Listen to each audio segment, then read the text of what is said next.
Good evening. This is Amy Landelt from North Shore Acupuncture, and this is the seventh discussion, if you missed the previous six, that Queen Wheeler and I have been having about the myths that support racism. So Queen is a soul coach and a good friend of mine, and we've just been coming on live and unscripted and having conversations. We were talking about specific myths each day, but this is more of a wrap up and talking about some of the questions and topics that you've brought to our attention. What would you add, Queen? First of all, hello everybody. Hope you all are well out there. And I want to say up front, thank you. Thank you for watching these videos. Thank you for chiming in. Thank you for asking questions. Thank you for sending in questions. Thank you for being a part of the conversation. As you all know, what we've been doing is we just hop on here. We have conversations the same way you do at home, which is you don't always get to be scripted, you know? You don't get to know what's going to come up, what questions, what thoughts are going to come up. And so we did this the same way. We are just having a conversation, and whatever comes up for us, we started off with the myths, but all we knew was what myth it was going to be. We didn't know what the myth was about necessarily before we started talking about it. And so we hope that we have modeled for you just how to courageously have the conversations, right? Not taking it too personal, yet taking ownership of the theme, taking ownership of the issues, taking ownership of what you can, but not taking it personal. And Before we go further, Alice is saying she can't hear us. Lawrence, can you hear us?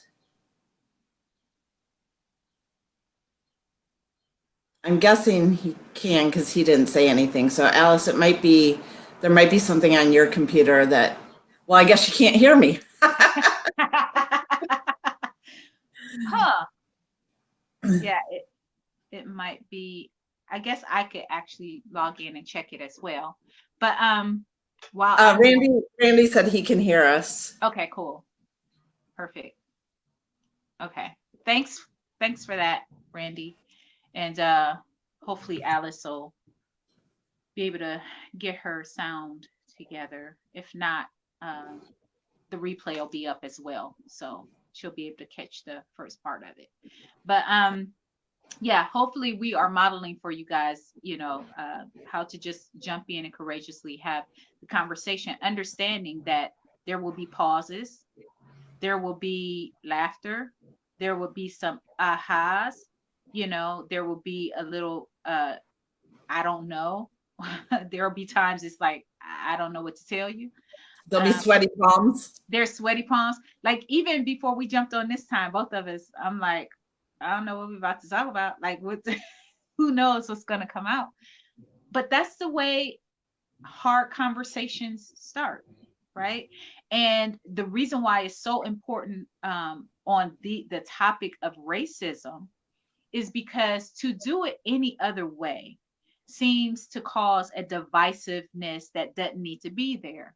And the reason why I say it's a divisiveness that doesn't need to be there is because when you prepare, when you study for the purpose of being able to prove a point, you usually talk past each other. Neither one of us did that. Do I study? Absolutely. Do I read? Absolutely. Do I make myself more aware of the psychology of it, the emotions of it, the politics of it, and all of that? Absolutely. But why do I do that? I don't do that in order to hold a conversation with Amy. I do that to hold a conversation with myself so that I can check myself, so that I can see how I've been affected in a way that no longer serves society, nor does it serve myself, so that I can get rid of those things, so that I can rethink things, right? And restructure how I look at the world, how I update my system, basically. No different than what you do with a computer. Many of us go through life and we never do an update. Never, never do an update. So we speak from the lens of the last update we had, which may be 30 years ago, 50 years ago, 60 years ago. Well, that doesn't work in 2020. And I believe that's a lot of why people are trying to get, they're stuck in their stance because they just haven't done an update. They want the world to remain as it is so that they can make sense of it. And the only way they can make sense of it is based off of their current structure, their current thought structure. Well, it's time to do an update. And so that's why you read and you study and all of that. You're updating your system, not for the purposes of proving that your system is fine just the way it is and that you don't need an update.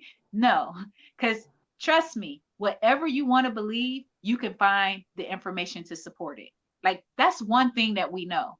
Whatever you want to believe, you can find or twist the information that you do find to support what you want to believe.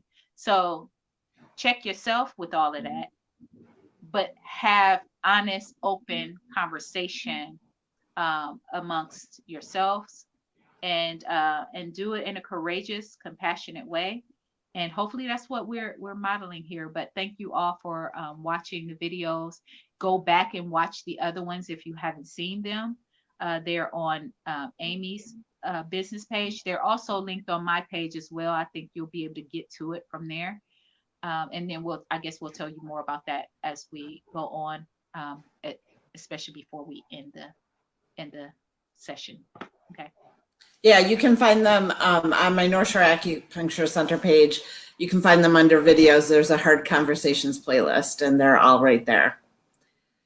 But yeah, I think you hit it right on the head. It's important to listen and not be thinking about your next point or proving that whatever the other person's saying is wrong. Mm-hmm. I see that with my kids all the time, where they'll be arguing, like they'll be furious, yelling at each other, but they're on the same side. Like, I can hear what they're saying. I'm like, you guys are saying the same thing, but you're disagreeing with each other. Like, but they're so stuck on making their point that they're not listening to see that they're not even really arguing. Right. And right.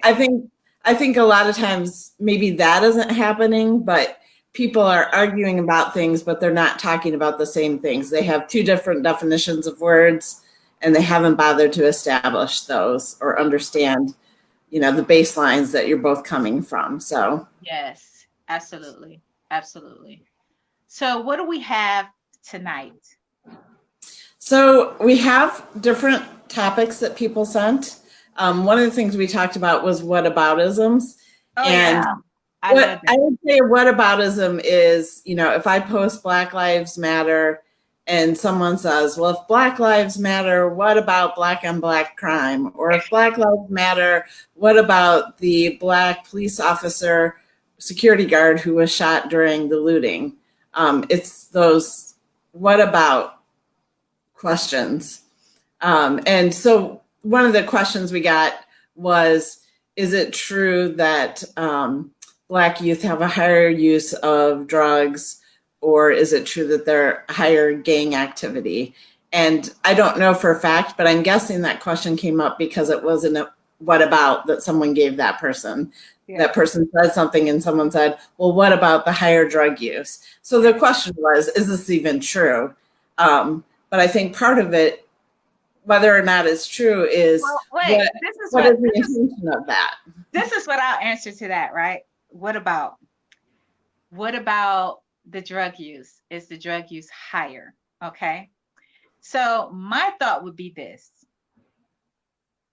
I could probably find information to support either way, right? That it's not and that it is, depending on whose viewpoint I'm looking at, right? Depending on, because I'm not so sure that there's really a central place where all numbers are accurate and put together and all of that. However, if we just go off of 76 plus percent of the population is white. 13.4% is black. And part of that is in prison. So based off of those simple facts, and we know how drugs are running rampant, whether they are hard drugs, all of them are hard, except for, no, not all of them are hard. I said that for all my weed people. Not all of them are hard, right? However, the ones that are problematic, right? All the ones that are problematic, such as pharmaceutical drugs, are on the rise, you know, when you talk about crack cocaine, all those things. Just based off of those numbers of the population, I would be hard pressed to believe that less than 13% of the population is doing most of the drug use, because that means that the 76% are just filled with archangels, not angels, archangels, right? Archangels. And we know that that's not true. So I would surmise to say at least 13 to 15% of the 76% are using something, which then outnumbers all of the population of Black people. Right. So. Interestingly enough, your numbers are pretty close. And like you said, you can do the numbers anyway, but Duke did a survey of youth asking about their drug usage. And of course, people might not have been truthful. But in that survey, because you can't do it based on arrest, because we know Black people are pulled over more often, are more likely, you know, if my son is pulled over and he's smoking weed and your son is pulled over, there's a greater chance my son's going to get a warning. Right. So we know all of that. But they just did a survey to say how many people are using, and it was higher percentage of white youths are using it than percentage of Black youths. And then when you put the population numbers, of course, that's higher. So it would only make sense. I mean, that's common sense. Like, it only makes sense. Like, that's simple math if you are going to look at, right? Like, yeah. And that was not including prescription drugs, not using prescription drugs the way they're prescribed, you know, all of that. That's a whole nother thing. And this is the interesting thing about the prescription drugs. So we know that they are a problem, right? That's why you can't easily get prescriptions anymore. And that's why you can't even go in a freaking drugstore and get like cough syrup or sinus medicine, right? You just can't even go in. They've got everything locked up. So the interesting thing about that, once you add that in and people still believe the myth that there's a higher drug use in the Black community, we also know that there is in the medical world, Black people are underserved, and they are not given medication in the same ways that white people are given medication. They are made to stay in pain. Oftentimes they're overlooked. Their symptoms are overlooked, right? And many in the community feel as that they cannot trust the medical profession the same way that they can't trust the police. So many of them don't even go to the doctor, right? Because there is that disparity in the medical and healthcare of Black people. So just knowing that and knowing that that is true, right? We know that that is true. We hear it time and time again. They've done the studies, which means that prescription drugs are not in the hands of Black people as much as they are in the hands of white people. And so then the likelihood that Black people are the ones taking all of the drugs, the prescription drugs, even that doesn't make sense. When you just look at the numbers, it doesn't, like, you really have to want to believe that something's wrong with the Black community in order to believe that the things of oh, they have higher drug use, they have higher abortions, which we know that's not true either. The numbers are out there, people.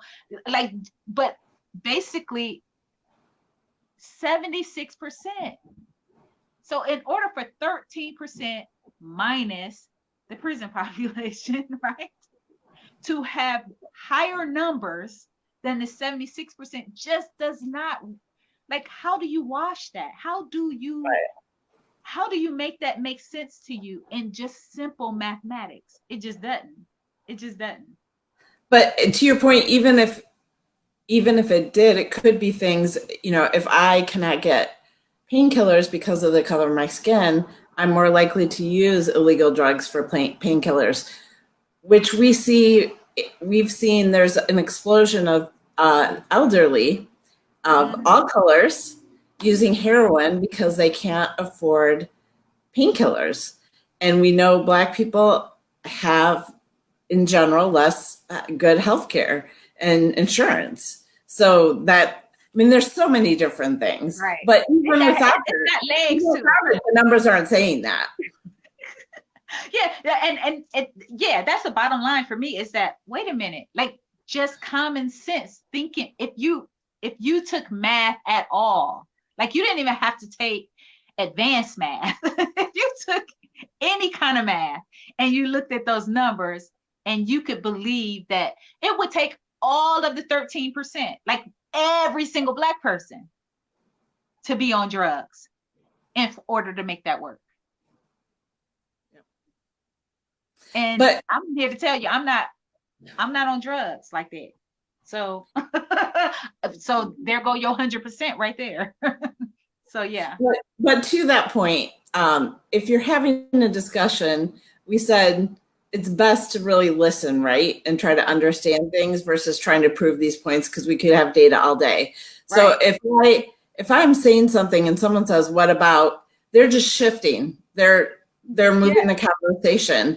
And so it can be helpful to say, okay, I didn't know that you were passionate about Black on Black crime. Let's table that and talk about it later, because I'm really interested to see how, what organizations you're contributing to and, what you're involved in. I'm really excited about that. But right now we're talking about this. So help me understand your views on this, and just bring them back, because they're doing it to change the focus. Yeah, I like that.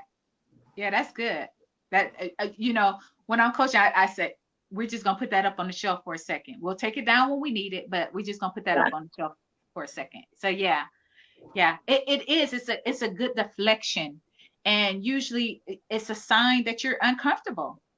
You're just uncomfortable. You're in waters that you don't know how to tread, and so you fall back on that which you think you know, even if you just know a little bit of it, even if you just heard about it. You fall back on that, and that's dangerous. It's dangerous for you, and it's dangerous for the conversation, because that's what causes tempers to rise, and then things to be said, and injuries to happen that are unnecessary. And most of all, how it harms you is it makes you even more stuck. Even if you wanted to move, you just got yourself even more mired into whatever your stance is, and it's going to be harder for you, to make change if that's what you really want. But the truth is, oftentimes when people bring up those things, they don't really want change. They really don't. And so that's one of the red flags to, it doesn't make sense to have the conversation, because they're just not ready. And that's one of the ways that they're telling you, I'm just not ready. Mm-hmm. All right. Should we go to one of the next ones? Yes. So one thing is kind of a general theme, but this person said, I'm learning all I can, and the thing that makes me uncomfortable is social media. I want to say everything right, and I see people getting picked on when their intentions are in the right place. People be getting clobbered on social media. Man, and let me tell you something. let me tell you something, because I am from a family who are quick-witted. Girl, we can get each other. We are quick with the wit. Quick with the wit. So when I see somebody step out there, and it's not funny, but it is funny because it become a when I see somebody step out there and people come for them, girl, it's some of the most entertaining stuff ever. But at the same time, I then my heart hurts for them because I'm like, I know that that hurts people's feelings, but it does offer for some light entertainment as well. So again, usually when I see that happen, the verbiage is done in such a way where it's trying to prove a point versus sharing out of my experience of how I see things and why I see it in a curious tone, right? And a curious tone that invites people to grapple with it with you, if that is your purpose of putting it out there. Like if you want people to grapple with it with you, you want to do it in community, then you put it out in a way of, I'm sharing this and I'm curious about, this is what I'm grappling with myself, and I'm inviting others in to grapple with me. Now, if you put something out there like, look, this is how I feel, and this is the way, and I don't care what nobody say, oh, they gonna come for you. Yeah. Just hold just a minute, hold please, because somebody on their way. And I'm telling you, if you've never looked at Black Twitter, which for the longest I was like, because I'm not on Twitter. So when I hear people say, oh my God, Black Twitter just went in. Listen, we are a comical, like full of comedians, right? In our own right, quick-witted. And the reason why we have to be that way is to live in a racist society. Can you imagine if you weren't that way and you had to live up under these conditions? You got to be able to laugh things. You have to be able to laugh at yourself. You have to be able to laugh at situations, even ones that make you diffuse situations by laughter. Yes. Yes. And so we have a lot of experience in being witty and quick on our feet. So yes, I have seen quite a few white people post something and people come at them quick. Now, the only advice I can give you is what I just gave you, right? It is, if you're going to do it, you come out of, this is what I'm grappling with. This is my experience. I want to know more so that I can challenge this, right? A place of curiosity and inviting people in. But because otherwise it could be open season. Now, I will say this as well. Most of the people that I see post in that way have set a precedence where it just makes people quick to come out, because they are usually, the tone of the post is not in any way implying that they are even considering change. They just want to put something out there. They're not open to conversation or anything like that. And so I think some people do get trigger happy and just go right at it when they hear that verbiage or when it sounds similar or what have you. So if you are someone who really are grappling with this whole racism conversation within yourself, and you're wanting to change whatever needs to be changed, whatever comes up that says, hey, you need to get rid of this. This no longer serves you. This no longer serves society. If you're really in that place, then I would say, don't post that on don't post on social media trying to figure it out. That's not a place where you go to try to figure it out. You do that in smaller groups. You do that with friends. You find groups that want to work on that together. one of the things, I help my clients with it. You can contact me, if you really want to work on it, right? Now, I believe in doing this work with dignity. I don't believe in doing this work in a way that tears people down, tear you down. And that's listen, Lean, listen, listen, I was gonna do that video. Remember the little boy? He was like, listen. Listen, please, to my to those who are watching and they are white and they are really wanting to be the change. They are really wanting to be a part of the change. If you do not do it in a dignified way, and what I mean by that is, we don't need people, white people, to do it in a way that's abusive, getting on there because you see people posting like that. Oh, my heart is so, oh, I'm embarrassed to be white. Oh, we don't need that. That's not helping anything, right? We don't need you to talk about your, how racist your grandfather is, how racist your mama is, how racist your cousins are, but you're not. That's not helping anything, right? Do it with dignity, meaning check yourself, get in alignment with yourself, and then go to work, right? And help people, because people feeling horrible about themselves don't get us anywhere. It just gets us with a whole bunch of depressed people. That's as far as we get with that. And also the common theme of what you just said in those examples are they're making it about them. So Yes. They're centering it around them again.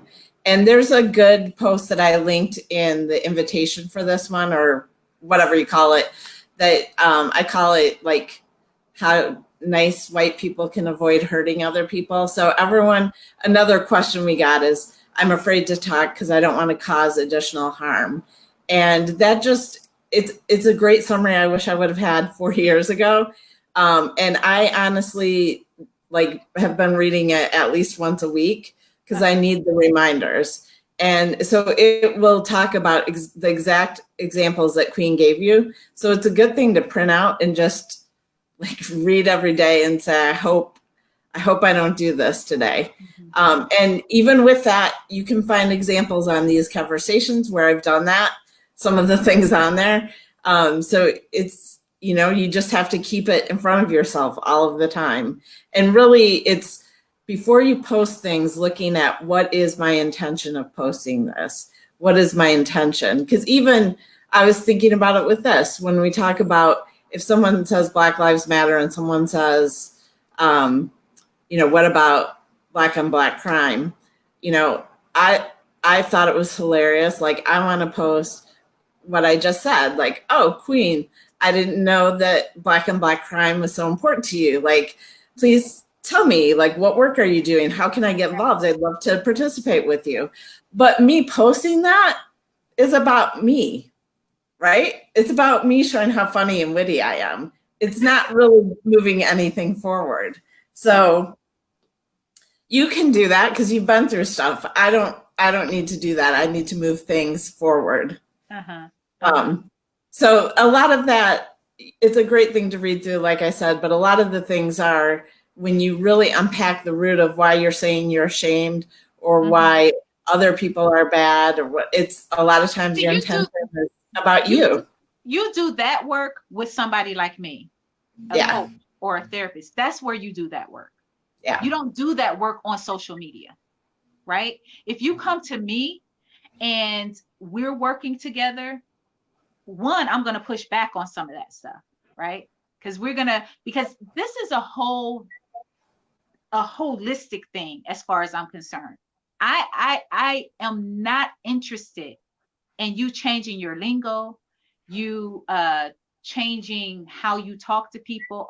No, I'm interested in, has there been an interchange? Because the interchange, once you align that heart with that mind, then your mouth and your feet will follow, right? Otherwise, then all we're doing is putting lipstick on the pig. That's all we're doing. But eventually it's going to wear off. And so when I'm working with people, no, we're going in and we're going to do it with dignity. There's no self-loathing, all of that kind of stuff. No, you own what's yours, but you don't own what's not yours. I'm not asking you to own everything for every person. No, but own what's yours. And let's work through that so that then you can align all of this and it matches, right? And now you can go out and work. Now you can go out and make change. But if you limping and halfway bleeding all over everybody and flailing and all that kind of stuff out there talking about you making change when really you just making a mess for us to come behind you and clean up, that doesn't work for me. Like, we're tired of this. We need this to be a stick and stay. We don't need to keep doing this cycle, this cyclical thing. I want it to be stick and stay.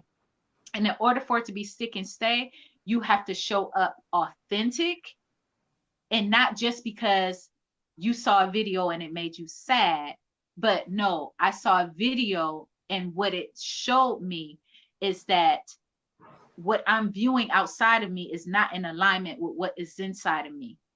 And I need to align this. I need to see the change out there so that it reflects what I truly believe about humanity, so that it reflects what I truly believe about my brother sitting next to me or my neighbor across the street from me. I want the outside, I want the society to reflect that. And so that's the work that I believe needs to be done first before you can still go and march and all that kind of stuff, but just don't be out there tweeting and texting and or tweeting and posting and all that kind of stuff, thinking that you're helping before you do your own work. And then, not only that, why would you put that out there for people who ain't did their work either? That's just a mess. That's what that is. That's just a mess. A whole bunch of hurt people, a whole bunch of people who, are bleeding and confused and all of that, putting their stuff out there and reading each other's stuff, hoping to find healing. That does not, hoping to find healing and direction. No, it doesn't work that way. You do that first, but it's a proper way to do it so that then you can go out in confidence. And the truth is, once you do that and you go out, you don't even find a need to have to get into those type of conversations. You don't find a need to post those type of posts. Your posts look different. And more than likely, you ain't going to post that much anyway, because you're going to be about doing it. So you ain't got time to be sitting there, doing all of that. But yeah, and you'll also know who to talk to, meaning who's really speaking because they want change versus who's armchair quarterbacking and will never get out on the field. You don't want to waste your time on people who are never going to get out on the field anyway. Yeah. Right? Talk to the people who are going to be out on the field arm in arm with you. Not the people who are going to arm Sunday morning quarterback or whatever that term is. Armchair quarterbacking. You know what I mean. I know. Do you want to share that example from that post about the ER? How that person said, white people, your eyes are just opened up and you're frantic and you want to do something big now. That was a really good, yes, that was really good. Share that. I'll just go through this quickly.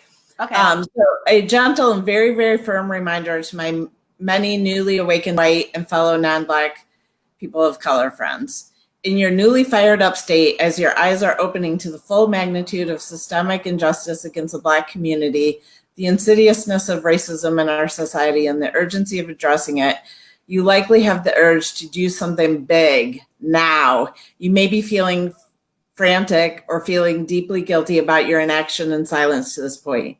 As a result, you may find yourself tempted to do something massive on your own with limited guidance.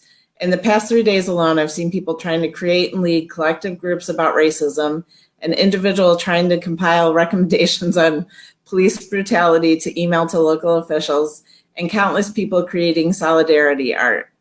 All of whom are openly stating that they finally see that there's such a problem, acknowledge the harm of their silence, and are working to learn and do better. And then in all caps, hold, pause, breathe, pause again. If you barrel forward right now, you are about to create a bunch of work and distractions for people that are already engaged in this stuff. To give you an analogy, you're like the person who thought you were in a shopping mall, suddenly blinked, and poof, discovered that you're actually standing in the middle of an emergency room and that tons of people around you are shouting and trying to help others who are injured. Apparently, they've all been training this whole time while you were browsing the sales section. You have a vague memory of someone mentioning this to you. Now you feel really guilty and disoriented and freaked. You want to help immediately. How did you sit idly by this whole time? But you know what? You really should not grab an IV and shove it into someone's arm right now. If you do that, others will have to step in and fix the damage you do. Anti-racism is about humility. You begin where you are. So remember, you are a beginner. At this particular juncture, you cannot and should not be the person compiling recommendations, actively advocating, or frankly, creating public art pieces based solely in good intentions. When you do this, you falsely position yourself as an expert. It causes harm. This is what people call performative allyship. You also haven't done the internal excavation needed to engage in anti-racism work without causing harm. So what you were talking about as far as the internal healing, which you'll be doing forever. That's how it works. So what should you do? Well, this work is new to you, but it is not new to the Black activists and educators that have been trying to get your attention for decades and engaging in this work all along. Right now, your job is to, in all caps, absorb and amplify those voices, not to speak or contribute. You should be at about 80% absorption and 20% amplification. Ways to do this: follow and pay existing Black educators in online spaces, and she lists some. Follow their lead about calls to action in the current movement, whether calling, signing a petition, donating, etc. Do not overstep. Do exactly what they ask and nothing more. Do not try to contribute or lead beyond doing exactly what has been asked of you. Have the grace to recognize the conversations you're not ready to have. You likely aren't ready to follow scripts that closely engage your corporate organization around bias, because if and when they come back to you with further engagement, you won't know what to do. In these areas, keep hustling to catch up and learn so that you can be ready to take on this next level of engagement soon. Don't compile recommendations or teaching points for anyone. It's not your place, but you can certainly point others to the resources from which you're currently learning. Donate money to Black-led organizations. If you really want to make art, make something lovely, sell it, and donate the proceeds to Black Visions Collective. Don't make art on behalf of the movement right now. That's not where your energy should be as someone that is just entering into this work. Seek out existing groups and resources that are already engaged in anti-racism work and figure out how to bring them into your community. Examples: want to have an anti-racist parenting group? Great. Find Black people of color teachers that are already doing anti-racism parenting trainings, online or otherwise. Pay them directly and engage together. Want to address bias and whiteness in your business? Great. Find a Black person of color trainer that already does this. Bring them in, buy their materials, then work through it together. Added note: I'm not saying you can't share in this work together, just don't lead the content. Want to have a study group with friends? Go for it. Work through a Black-led curriculum together, like The Great Unlearn or White Supremacy and Me. Remember, the most important thing you can do now is to ensure you do not detract from existing momentum through misguided efforts coupled with your lack of knowledge. Absorb, amplify. We still have a long journey ahead. Welcome aboard. Now, please have a seat and start reading the manuals. I like that. This is linked again. It's by Meera Mohan-Graham, and it should be linked in that as well. That was so good. And she said, I mean, she was so articulate and streamlined, much more than I would have been doing it, right? And And I say that because I want to make this point. Even as a Black person, I have to know my lane, right? I have to know what part of the work I am here to do and what I'm prepared to do, what I've been working on up to now. Can't be something that I just, started working on 2 weeks ago when this happened, right? So even now, as you read that, even I have to shift how I think about some things, right? And it told me, okay, Queen, stay in your lane. Mm-hmm. Continue to work with people one-on-one and in small groups to help them through this process with the inner work, not with the activism, not with them going to their job, not with but on the inner work part. That's my place, right? For me to try to jump over into, well, let me write a book about it, unless I'm writing about inner work, right? Mm-hmm. Because that's what my place. But to try to write like Layla, who wrote, I White guess, supremacy and me. yeah, it used to be Me and White Supremacies, but I think obviously that's it. Yeah, obviously she switched you're it right. around. Of course, I was paying attention to her way before she wrote it, and then watched as she wrote it in real time before when it was it was actually just a free PDF that you could just sign up for, and she sent it to you, and then they came along, and good for her. I'm so glad, because she put a lot of work into that, where now she's published. And so she's been doing some amazing work. There's plenty of women and men as well who have been doing amazing work over many years, right? And they are experts in their line. Everybody, people are not experts across the board, right? So Yep. it really depends on what part of it you feel called to. But in order to even know that, you have to do the inner work. You have to know what part of it you're called to, because it will very much depend on, if you want to keep the momentum, it will be very much dependent upon your own personal experience with racism. And so that is what will fuel you to be able to go beyond this next 6 months, because we have a lot of people who jump in, within 2 weeks or 3 weeks after a video comes out, and then they fizzle out within 4 months, and they're back to the same old, same old. And the reason why is because they didn't actually do their inner work, and they didn't start doing the actual outer work in the area in which is fueled by their personal experience and their personal calling. And so that's what I help people get to. And that's one of the things I struggle with. Like, I always want to do everything, which will burn me out. Like, I feel like, oh, I have to be involved in the policing discussions, and we have issues with the education and how that's set up in Evanston, and there's inequity in housing, and I want to get my hands in everything, but I'm an acupuncturist. Maybe my best place is to be involved on the health side, either with a group that's led by a Black trainer to talk about how we examine our biases in healthcare, or maybe it's providing healing for people using acupuncture. But it might be that versus policing. Yeah, it has to make sense. If it does not make sense, if you are not congruent, that's my thing. If you're not congruent, you will not last. You'll fizzle out after a few months. And next thing you know, you're right back into your same old until the next time.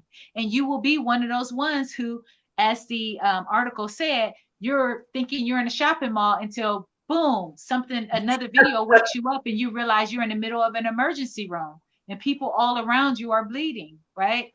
So, and I did that with the policing. I was shoving IVs in, and I was telling other people to shove IVs in. So I read that. I was like, oh, I see where I was going around shoving IVs in. Yeah.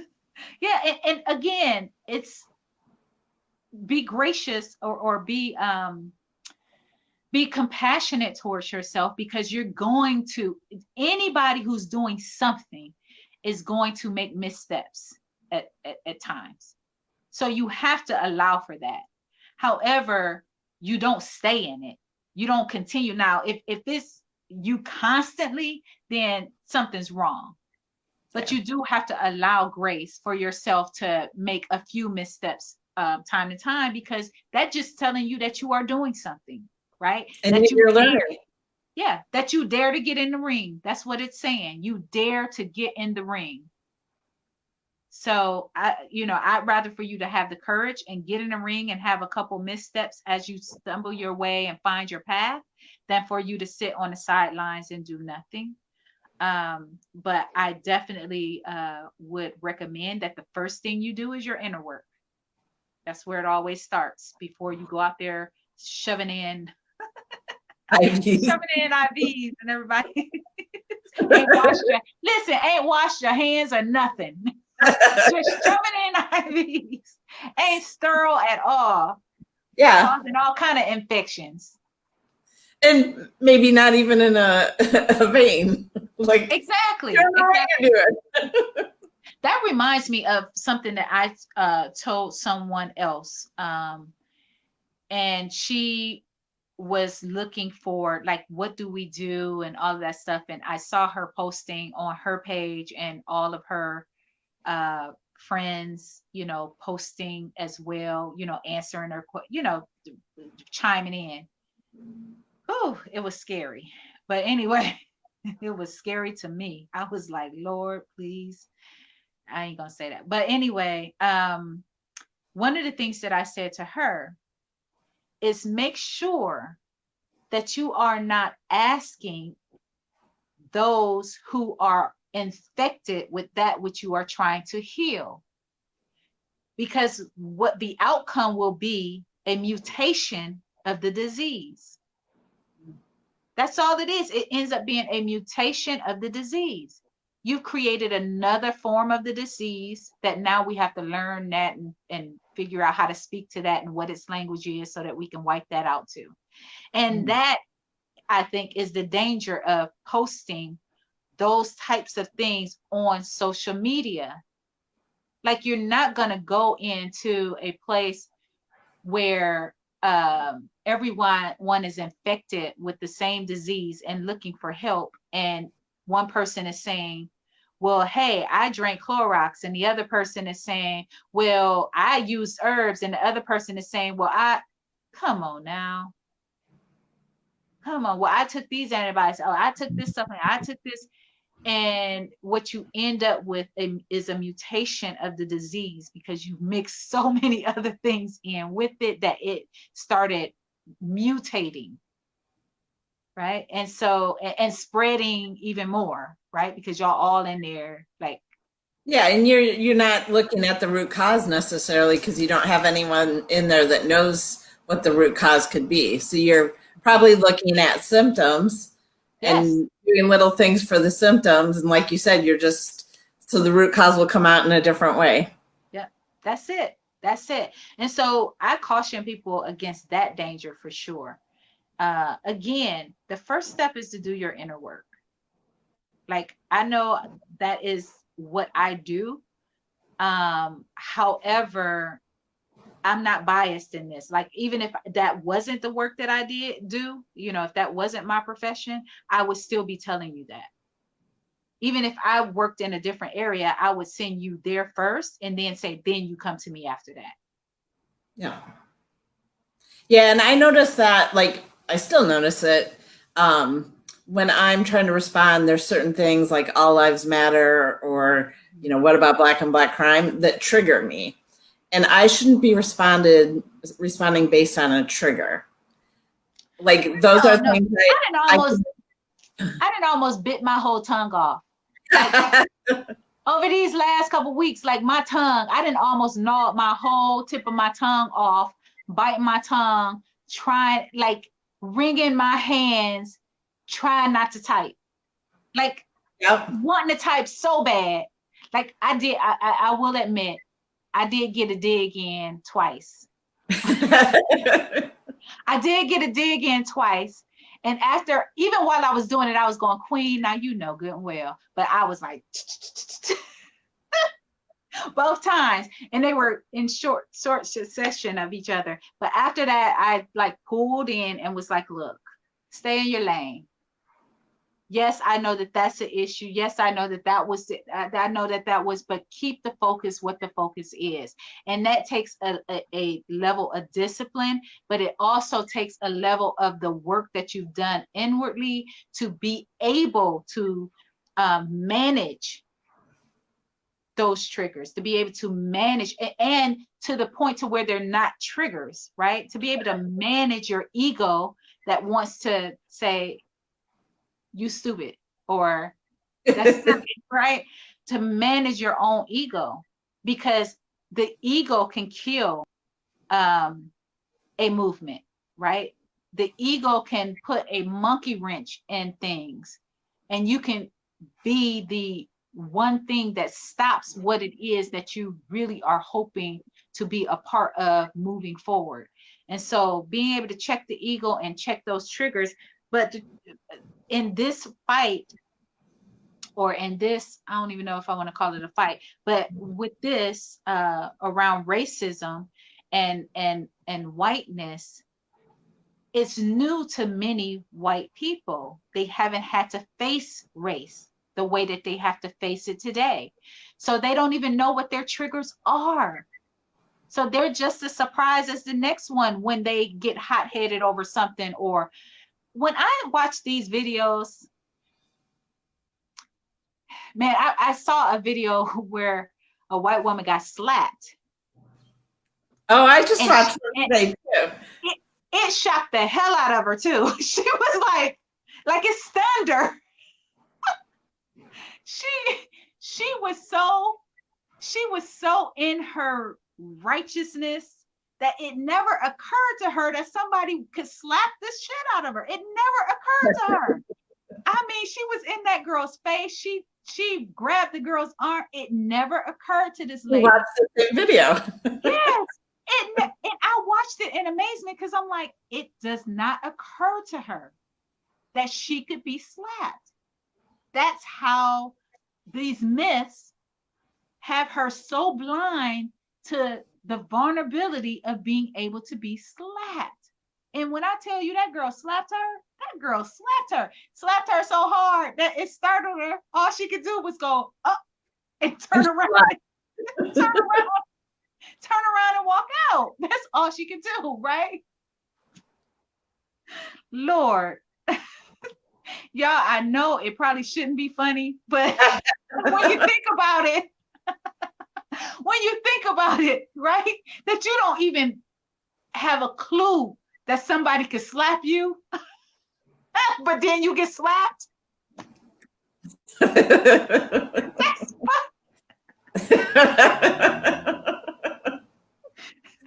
oh my goodness. But when I watch these videos of people doing such things, like just acting crazy, going off on people, yelling in their camera, still calling them names and saying and having racist rants, look, there is nothing in me that believes that that person thought the moment before they did that they were capable of doing it.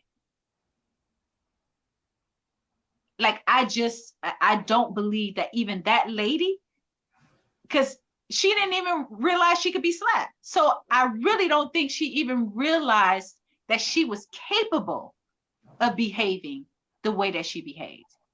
So when I watch these videos, all of these the Karens and all of that I don't think they even knew before that moment that they were capable of being that person. And so that's why I really believe that it's important, it's imperative that you do your inner work before getting out there. Because like you said, Amy, you just one bad choice away from being the next viral video. Yep. Like, we're going to have all kind of names out there. We're going to have all kind of names. You're going to... Amy. Right. Yes. Like, you're going to actually have your name is going to be associated with something forever. So before doing that, before putting yourself in that position, do your inner work. Do we have another something? It's so funny, just noticing how my brain works. When the situation came up with Amy Cooper, I was writing something about it, and I made her first name a different name. Like I didn't remember her name was Amy. Really? Uh-huh. Because So you I didn't was want to, you associating. didn't want to be Amy, did you? I didn't want to be anything like her. And it's the same name. How could I not remember her name of all people's names? That's like don't nobody want to be named Tyrone after Erykah Badu's song, right? Like that spoiled that name for every black man there is, right? And Yep. now that's what's happening in the white community, like Karen, Amy, like all of those names of I told you, black people are witty. So just know when you do something, you're gonna get something named after you. You're gonna get a song, you're gonna get a dance, you're gonna get a whole compilation just based off of your behavior. A whole compilation. You're gonna be a star. You are gonna be a star. You're gonna be a star. You're gonna be known all around the world. Just know that. So again, call me first so you can do your inner work so that you don't become but Yep. really call somebody. Get And with then, oh, sorry. go ahead. Do you want the next two? They're Yes, similar. go ahead. Yes, because we're running out of time. I'm going to read both of these and we'll address them together. Thank Okay. you for, you may have covered this already, but I sometimes feel weird saying things to Black friends about racism and how to really discuss how I can help. It's uncomfortable and I don't want to come across as condescending. When I ask friends, they don't have answers. And then this other one is the night of the riots, I reached out via text to one of my Black friends who's been having a hard time with all of this. I never heard back from him and don't know what to do. He posted on social media that he doesn't have the answers and find them out yourselves, but my text was just to voice support. I texted him this, hey you, I want you to know that I love you and support you. No response, and I'm not sure whether or not to reach out again.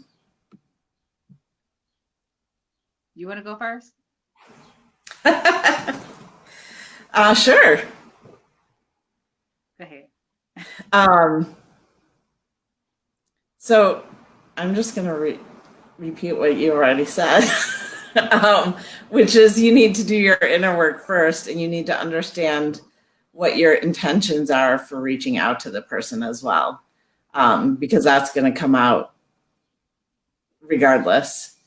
And as far as the advice for the second one I read, as far as he hasn't gotten back to me, I'm not sure what to do. I would say give him space and do the work yourself so that if he does reach back, you'll have grown as a person and you'll have been taking action. And maybe at some point he'll see that, or maybe it's too late. Maybe you've lost a friend. And I mentioned this on another one when we talked about there's someone that was a common friend with us that I lost the opportunity to be close to because I wasn't taking action and addressing things. And I'm not going to go out to her and try to convince her to be my friend. All I can do is take action and make change. And if it's meant to be, maybe I'll have an opportunity where she can see I'm a different person than I'm doing things. But it's not, I shouldn't be burdening her with that further, is my thought. Like that.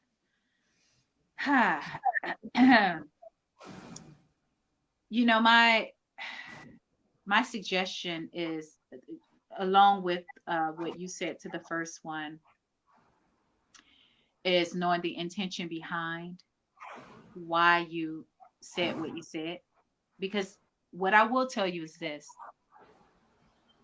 I've heard many, I'm not going to say I've heard, many white people have reached out to me and said things. And what I'm not going to do is focus on making them feel better. Mm-hmm. right? Because I just don't have the time, I don't have the energy to do that, and it's not helpful anyway, right? So I'm not spinning my wheels at what do I say to them to make them feel better. Because if truly what they wanted me to know is I love you, then they'll be okay without me responding. Yeah. Right? If that's what they wanted me to know, then they'd be okay without me responding. If they want me to respond, why? What was the intention? Now, back to the inner work is when knowing the intention is important for you. Because if you know the intention, then you can reach out to them differently. So for instance, when you said I read what he texted them again, Amy. Yep. Hey, you, I want you to know that I love you and support you. Okay. So there must have been some more intention behind that because it bothers you that you haven't heard back from him. So you're questioning something. Is he mad at me? Does he think I'm a racist? Does he whatever, right? You're making it about you. So yeah, but understand, because it now, mind you, I want you to make it about you to do your inner work. I just don't want you to make it about you by posting it, right? Because that's not doing your inner work. You don't do your inner work on social media. Or putting it on someone else. Right. So when you take that question and you say, why is it that I want him to know that I love him? And why is it that I want him to know that I support him? Like, what feelings are coming up for me that even has prompted me to do that? Work with those feelings, because if a feeling of fear for them because of what you've just learned comes up for you, then be real about that. That ain't about I love you and I support you. That's about, look, I just want you to know that I'm just now coming to the realization that that could have been you. And that bothers me. And so, not that I want to take this opportunity to say, I love you and I support you, because the truth is, after I've been seeing this, I'm worried for you. Mm. Now that's different, right? That's different. Now you're sharing your heart with them, like what you're sharing what really prompted you. And that hits differently. So hopefully that's helpful. And again, you did the best you could with where you are. So I would give yourself grace on that. I wouldn't be like, oh, I shouldn't have sent it or anything like that. But just don't expect anything back, because if that's what you wanted him to know, he knows. And you should be good with that. Anything else, you take it in and work on what prompted or why you feel a need to hear back from him, or what you're fearing. What you're fearing is the reason why he hasn't, work with that stuff. You got to work your way through that stuff, because it's going to happen again and again. If you have more than one black friend anyway, then it'll happen again and again. If you only have one, then hey, you good. So and then we need to work on that. But anyway, yeah, hopefully that's helpful. Oh, I was going to say the last thing that we haven't talked about as much, I guess, I think we've kind of talked about it, is just a white person feeling powerless when they look at how the structure has been built. Feeling overwhelmed at training, being able to change anything, and also feeling guilty about throwing that out there, as another burden for people of color, because knowing as a white person, I can always, give myself a break from it and walk away from it. and it doesn't Right. hurt me as much. Well, this is the thing with that. Did you want to go first? Oh, no, you can. Okay. This is the thing with that. You have white privilege. You were born into it. I mean, it was already in play when you got here. So it doesn't make sense to feel guilty about that. Like it ain't like something that you picked up along the way. Like there's no sense in focusing on that or feeling guilty about that. Once you recognize how it's played in this country, how it was developed, then the onus is on you to figure out, all right, now that I know what it is, how do I play this differently? How do I utilize it differently? And when you think about how do you play it differently, how do you utilize it differently, that's when the article that Amy read comes into play. Like, how do I use it on behalf of? Yeah. Right? How do I use it on behalf of those who don't have it? In a strategic way, though. And I think this is key, in a strategic way, not in a haphazard way where I'm just spewing stuff out on Facebook or, you know, wearing Black Lives Matter t-shirt or inciting racist or anything like that. That's not strategy. That doesn't help me get a job, get economic justice. That doesn't help me do any of that. However, say for instance, you are privileged to be able to know a little bit about the inner workings of things that are created to hold Black people back in whatever area you work or whatever area of life you live in. How do you use that knowledge to turn it on its ear to benefit those who it was created to harm? Like, how do you you have to get to the point you're able to use it like a G. Like you know what that is, Amy? No. Okay. So you have to be able to use it like a gangster. Yeah. Right? Like a G. Where you know how to wield it so well, like a martial artist, like Bruce Lee know how to use his hands and his feet, right? How to use his breath. You learn how to utilize it in order to benefit, in order to further the cause. So this ain't no time to feel bad that you got it. No. It's time to sharpen your skills on how do you use it now that you know you got it. It's like, oh, so I got that card? Okay. Now how do I use it? Yeah. How do I use it against that which it was created for? Right? So and yeah. That the third article that I linked was by I probably will butcher her name. I love her, Ijeoma Oluo. She wrote, "So you want to talk about race?" And so that's the third article that's posted in the link to this discussion. Mm-hmm. But she talks about how your privilege can hurt the movement, you know, when you're using it in the wrong way, and how it can help. And she gives some ideas there.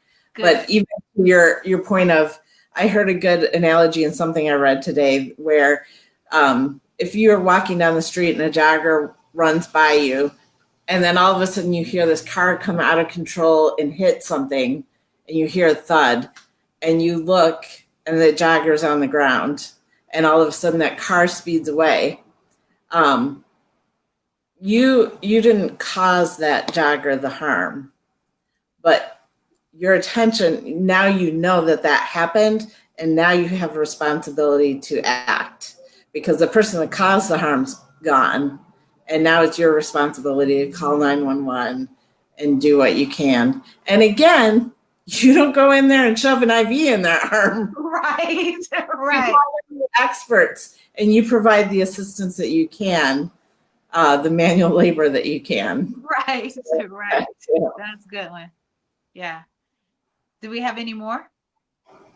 No, I think that, because part of we had a lot of questions about the shame and feeling hopeless and what actions can I take? And they were specific, what are specific things I can do? Mm-hmm. And I think we said it's beyond our lane and our scope. Yeah. Well, that's not our expertise. The pieces that you linked in there, they do speak They to give that you ideas. because Yeah. that's in those girls' lanes, right? So that's in their lanes, and those are the articles that that Amy posted or linked down in the comments. So go to those for things that you can do. But remember, my suggestion is that you do the inner work first or parallel to. Right? You can still be doing that, but make sure you're doing your inner work at the same time. But you cannot. And if you're doing those actions, again, it's actions, you're taking action based on the direction of the experts who have been doing this work for 10 years. Right. Not I've got this great idea that I think is going to solve systemic racism. Right. I'm an expert after those 3 articles that I read in my book. Yes. So Amy, can you link me down in you can either link my website, queenwheeler.com, and I'm Queen Wheeler on Facebook. You can contact me there as well. But yeah, we can do a chat to start your inner work, or find something. If it's not me, find somebody. Find a therapist, find a coach, find somebody who specifically deals in this area, somebody who's well versed in this area, because this is different than a whole lot of other stuff. Right? So you can't go to a foot doctor, asking about your spleen. I don't know if that made sense or not. It does. It's already out there, so I didn't say it. But yeah, so my website is there. You can contact me. Yeah, I think that's it. Are we done? This was the last one. Oh wow. I might miss this after. Well, I know. Actually, I'll be starting another series with Leah. And so people will definitely see that on my site whenever me and her get ready to get started. I guess we will probably get started today is Thursday, so probably Sunday or Monday. We'll get started with Leah. Talking again, still about facing race. It'll be a little different. Leah is somebody who she's one who I've been referencing as, we've been working together for the last year. And when Leah started the conversation with me, she asked me a question that she said, I don't know how to ask this question, Queen. She said, without sounding, like every white person go through that. And I said, just ask it. And she asked me a question about friendships with Black people. And she had the courage to do that. And I was able to start that dialogue with her, and start the dialogue with her of how to do her inner work. And so she's allowed me to walk alongside her as she's done that over this year. And when I tell you, that girl done some amazing, because she let me in her psyche. And as she did it. And so it was an amazing journey, and we're actually still doing it right now. We're still doing it using Layla's work as well, right? Because that's the resource. Again, I know my lane. I wasn't about to write a book right quick for her. So I used the resource that I had, right, to help her go through it. And it's been amazing. So me and her are going to start a talk. So I think anybody, any of your listeners who are interested in doing the inner work and what that looks like, I believe just by the nature of our relationship, we'll definitely get more into that and speak from that stance. So yeah, follow me on Facebook, and then you can check my website out as well. But thank y'all for listening. Thank y'all for watching. Thank you for sharing. Please share, share, share. There's 7 videos, so you can go back and share all of them. Go back and watch all of them, and watch them more than once. I think maybe you'll pick up something different every time. Yeah, be well. Thank you so much for doing this with us. And thank you for getting me out of my comfort zone to examine my whiteness live. And I want y'all to know, Amy jumped in with hardly no. She's just like, okay, let's do this. Okay, let's do this. Not knowing how it was gonna come to shoot. I didn't know how it was gonna go either. We both thank God we ain't tomorrow's viral video. We still could be. Someone might take a clip from these and I thought of that too. I'm like, that would be but anyway, but thank you as well.